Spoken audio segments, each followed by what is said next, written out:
Hey everybody, it's Derek with the Swarm here, bringing you a recap from the Week 9 matchup of the CWL Invite League here. In this one, we did take on Annihil-8, and as you can see, it was quite a decisive victory. To be honest, they just kind of had some poor sportsmanship towards the end when the war was kind of looking one-sided. So, yeah, I'm not going to be really courteous there. Either way, we did a great job. 7 10v10s, we'll take a look at them. As well as we went for an 11v11 attempt. Extra attack, unfortunately. We didn't get it. Tom did come close, though, 90%. But either way, we'll take a look. I want to kind of glorify some 10s here, as we did a great job, and it have been kind of a little lacking. So, don't show a lot of 10v11 hits. Scotty got a 4-pack along, so he definitely earned getting one scene here. So he comes in, he's got some archers, so you can see around the base. Has a bowler taking some percent, has a goblin. I absolutely love that. It's just like, I don't know, Scotty always has some like really crazy crap he's coming up with on these hits. So then he's gonna do a queen walk, and that's gonna come down the side of the base. And that'll end up meeting up with a Gobo kill squad to do the Town Hall dive as this kind of moves on. Miners go in, take out the mortar. That's really just to help that pathing on the golem, as well as that person building. The bowler, as you can see, is doing just a lot of value. There's like 4 or 5 builds because of it, which is pretty awesome. Queen has to pop that ability, just with a lot of defenses there. King, even with that rage, just kind of a lot to deal with. Queen, use that poison to get through the defensive. Continues on, and see, I mean, so much of this kill squad still left, and then now finally starting with the actual portion of the kill squad here. In come some bowlers to take down some defenses, clear some trash. In come the wall breakers. Doing such a great job of creating this funnel. Really makes it nice and easy for the bowlers to go right in. They don't really have anywhere else to go. Already at 37% with plenty of bowlers. Still has the King ability. Freezes that. It's a huge money freeze there. Freezing the Inferno Tower, freezing the Eagle Artillery, and the Expo. The Eagle goes down. Bowler bounces, take out the Tesla that's sitting next to the Inferno. Unfortunately, the Inferno kind of stays up for a bit. Those healers switching off help a little bit, especially now that the Inferno Tower has gone down, but they kind of lock onto the King, and unfortunately the splash heals just don't get a lot onto the bowlers. Where this would have been would have probably got closer to like 70%, would have been absolutely crazy. He goes ahead, and this tech just starts petering out from this point. The Queen no longer has her ability, so as soon as she goes down, that's it. And then just an archer to pick up that final percent to get that lab die. 65% from Scotty.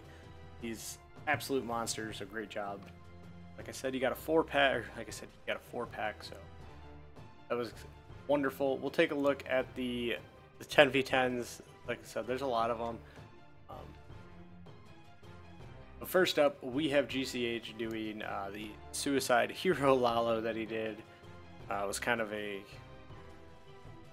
mostly a 3-person show. We had 3 people get 2 10v10s, and then someone else as well who got 1. And that'd kind of be our 10v10. So as the King goes down, just did a great job tanking. The Queen sent some giants in front of her just to continue to help tank and allow this Queen to get just that little extra bit of value. As you can see, that's important because he wants to get that air defense, but not only that air defense, wants to get the sweeper. And then that's just like a lot of value. Now he can just hit this base without the sweepers being a factor in this raid. That's always just extra value, like tons and tons of extra value. They're very high profile. I love this. He skelly killed the Queen, but he also froze her because it froze the Inferno Tower. It also froze the air skellies and the air defense. Like just like an insane value on that freeze. Uses a second freeze. Not something you see a whole lot of Lalo raids now with 2 freeze spells. So another kind of just cool thing. Fortunately, the loons kind of break apart a little bit. So it took a bit to get down that Inferno Tower. That last major pack of loons is just crushing this base. The queen does finally go down, so a lot of the cleanup got taken out, unfortunately. But it's still going to be just enough. Got the hound kind of away from everything, and then the pups and minions all just working all the trash around the ring. Eventually they'll kill the king and kind of continue on. But getting the 3-star nonetheless, so great job GCH. And next up, we'll take a look at that.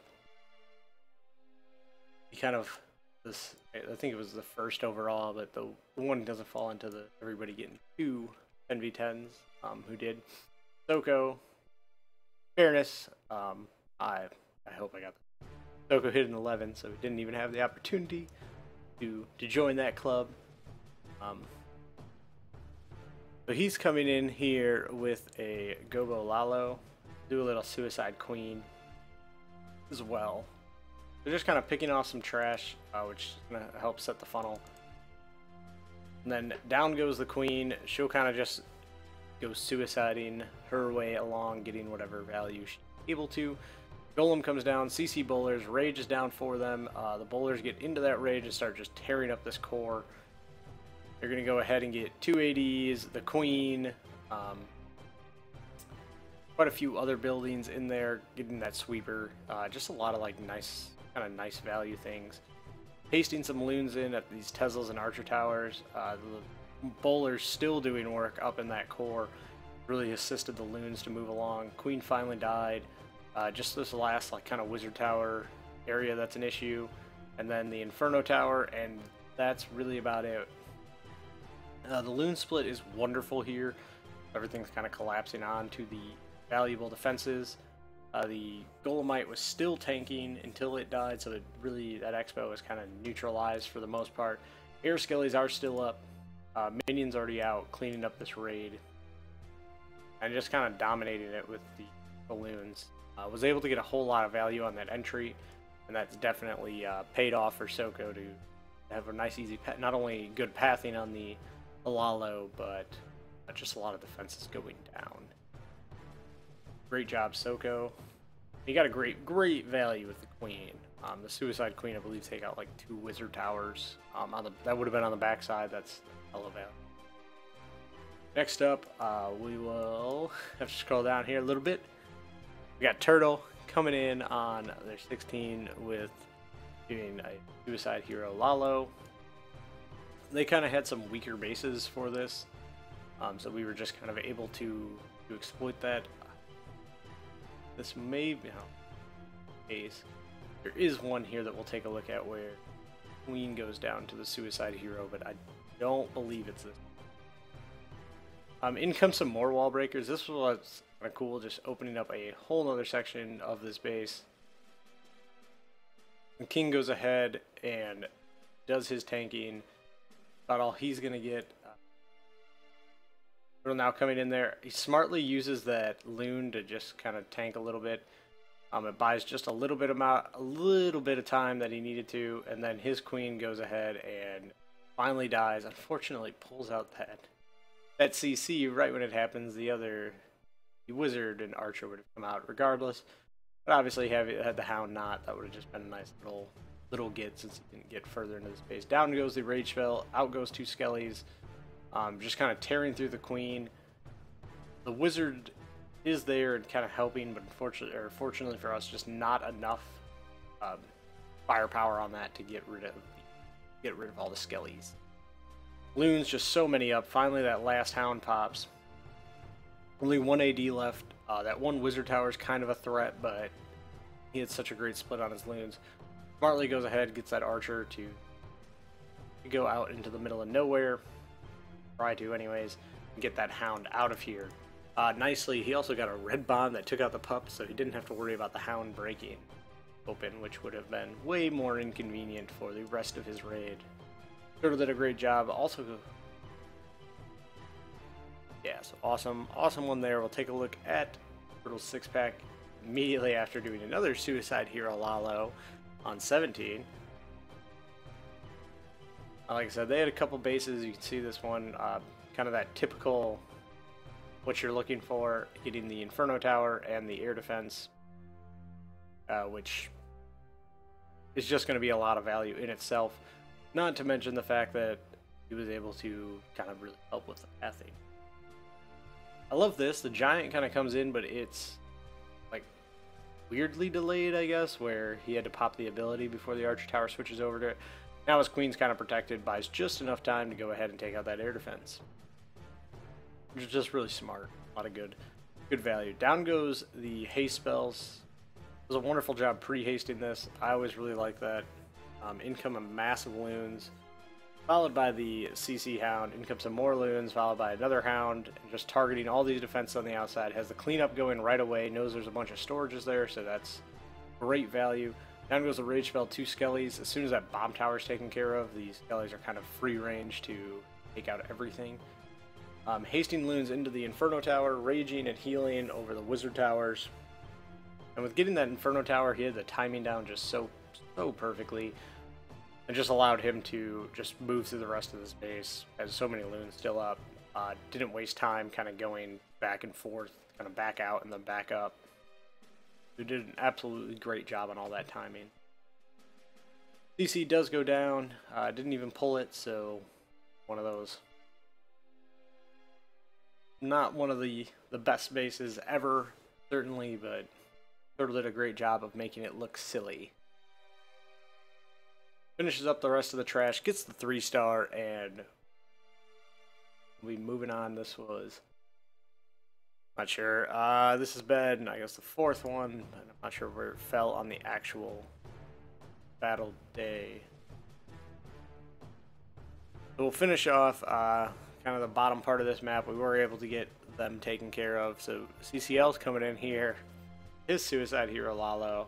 So this is the one that that we get the queen on. Okay, very similar entry and starting point in wall breaks. I just got them a little confused. Sorry about that earlier. Queen's coming down, takes care of the gold storage, and then moving on to go in. We'll take out that Archer Tower, then get another gold storage, then finally go to the Inferno Tower, and I'll quit highlighting the Queen. As soon as that Queen locks on, pops that ability, takes out the Queen. Unfortunately, the Archers kind of pull that CC, but he is able to get it taken care of. Wonderful job again of pre-hasting everything for his loons. Comes in with the Hound, back that up with some loons targeting each defense. Comes in targeting the air defense directly, and then targeting more of the defenses. And goes ahead and didn't have that 3rd Hound, so really kind of letting the 2 come down. And targets that last air defense directly, which is awesome. Still has that max Hound up. It was about at half health. Froze so much, got so much value there. Outside of just the Inferno Tower, healing through the Wizard Towers. Just one of those things. I think it'll be very interesting with that new level of the heal coming out in the update that I guess could be out as soon as probably this video goes live, depending on when I editing it. It will probably either be Tuesday morning or Monday, so could be update day by the time this comes out. So everything just kind of cleans up the rest of this trash. But yes, could be interesting with that heal update or heal level to see how those loons just kind of go through all of that. They're able, how much health they can get, and how much they can tank. Next up, we'll take a look at GCH's second triple attempt. He had a really cool Queen Charge Lalo here. Down comes the Queen, taking care of business. The start clearing some trash. The Wizard down to set the funnel. Kind of taking out some buildings. We'll want to walk it down to go get the Queen. And just a bunch of this kind of air targeting defensive. In fact, you can see that this base is like one of those where like the air defense and ground targeting defenses are on one side, and the air targeting defenses are on the other side. Yeah, I like the Wizard comes down on the gold storage, which is just going to help kind of move things along. This walk is obviously taking a long time. Had a lot of storages to go through, but it does get a lot of value. Down comes the Rage Spell, Poison Spell on the heroes. And now the value starts to really show. Queen's going to go down, which is always great value. But now his queen is able to... it also takes down the king, which helps a little bit, helps in cleanup kind of. And then now able to just keep getting all these point defense that keep coming out. So nice get here. King comes down, that's going to break that funnel off, which allow him to wall break in and go in and get the Inferno Tower and the Expos and all that goody goodness that's on the inside there.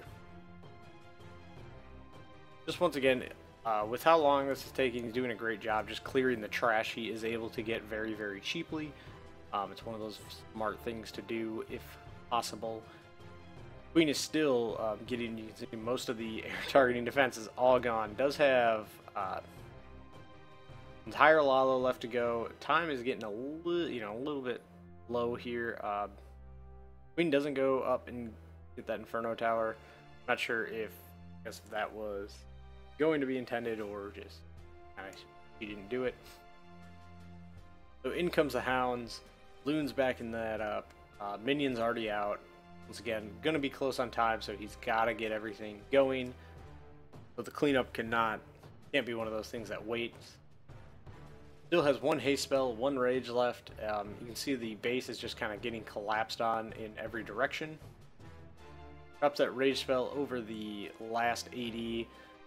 They avoided the kind of that second AD, I guess, that the Hound went to.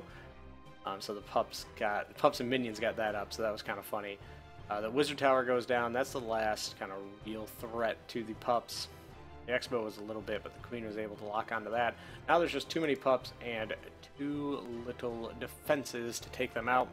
So GCH is able to finish off the raid. Great job there. We'll just take a look. Kind of know this was going to be a long one just we had so many 10v10s. So we're just kind of taking a look at that. So the last one here is a kind of different attack. Reminds me of one like maybe like 3, not even, probably longer than that, maybe like 4 or 5, 6 months ago. Kind of near the start of the CWL. So it's kind of just this large kill squad with bowlers behind it and then loons for the back end. So in comes, and it isn't, I mean, it's certainly not a max base, but probably tier 2. I'm guessing just kind of scanning over the defenses, maybe a tier 3. Everything's looking real good here. It's going to be able to, I love this wall break, just like awesomely deep into the space. And then the rage spell's down. That's going to move everything along. Got that jump spell down. We'll have the heal spell waiting for him, so they'll go up and get right back to full health, moving through this base. Another jump spell goes down. The rage spell goes down again, which just, again, allowing everything. The bowlers are able to bounce onto the second Inferno Tower, so they're not even under that for long. And then just loons targeting some of these outside defenses, hasting the loons into the top portion of the base where there's a couple Teslas and the Archer Tower. And then just targeting kind of the ground stuff that's not able to hit it. I'm beating on the kill squad. From there, just taking out the rest of this base. One of those, certainly an attack I haven't seen in a long time, was very reminiscent of some things like early in Season 1 of the CWL that people were doing, especially when they could get all 4 ADs and it wasn't a... But great job, CCL. Obviously, we're very happy to be undefeated after week 9 with a nice big victory here. Yes, good luck to you guys over there at Annihil-8. I'm not going to comment too much on that. Next week we will have, or no, next week we'll have a bye. I'm not sure yet if we have any kind of an arrangement or something. I know it's a U.S. holiday, so we'll see. There may or may not be a recap from that, and then after that, though, we will be facing off against Reddit Omega and then War and Glory to end our season. I guess we have clinched. I think we've clinched the division already, so that's going to be awesome. We'll have playoff action after that. We'll see what happens then. But until next time, guys. See ya. Yeah.